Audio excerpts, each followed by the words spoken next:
எந்த விதமான ரெஸ்லிங் செய்திகளையும் மிஸ் பண்ணாமல் இருக்க சேனலை சப்ஸ்கிரைப் பண்ணி பெல் ஐக்கானை கிளிக் பண்ணி வச்சுக்கோங்க. ட்ரூ மெக்கின்டையர் இன்னைக்கு ரால பேசினது. சிஎம் பாங்க் போன வாரம் பேசினது எல்லாத்தையுமே நான் கேட்டுட்டு இருந்தேன். என் கூட மோதுறதுக்கு அவன் சாவுறதுக்கு கூட ரெடின்னு சொல்லிட்டான்ல. சிஎம் பாங்க், நீ சாவுற அளவுக்கு இந்த மேட்ச் கொடுமையானது அப்படிங்கிறது உனக்கு தெரிஞ்சிருக்குல்ல.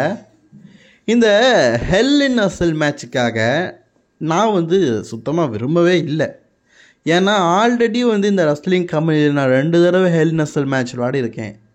அந்த மேட்ச் விளையாடினதுக்கப்புறமா என்னுடைய உடல் வலிமை எல்லாமே குறைஞ்சிரும்.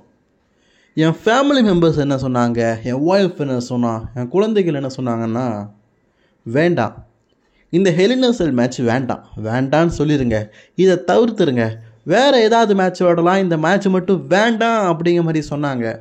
ஆனால் சிஎம் பாங்க் சொன்னதை நான் கொஞ்சம் யோசித்து பார்த்தேன். அவன் ஒய்ஃபுக்காக, அவனுடைய ஃபேமிலிக்காக இந்த மேட்ச்சில் அவன் சண்டை போடுறதுக்கு வரும்போது நான் எதுக்காக துணிந்து நிற்கக்கூடாது?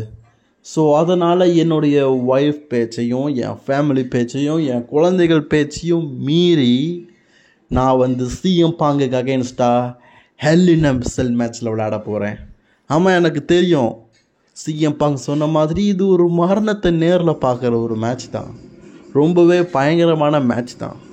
அந்த பயங்கரமான மேட்ச்லேயும் சிஎம் பாங்கை வீழ்த்ததுக்காக நான் எதையும் துணிஞ்சு நிற்பேன் அப்படிங்கிறத காட்டுறதுக்காக இந்த மேட்ச்சுக்கு நானும் அக்செப்ட் பண்ணிக்கிறேன். இன்னும் ஒரு சில தினங்கள் தான் சிஎம் பாங்க் அந்த ஹெல் இன் அ செல் கேஜ்லேயே நீ சொன்ன மாதிரியே உன்னை சாவடித்து சமாதி கட்டதுக்கு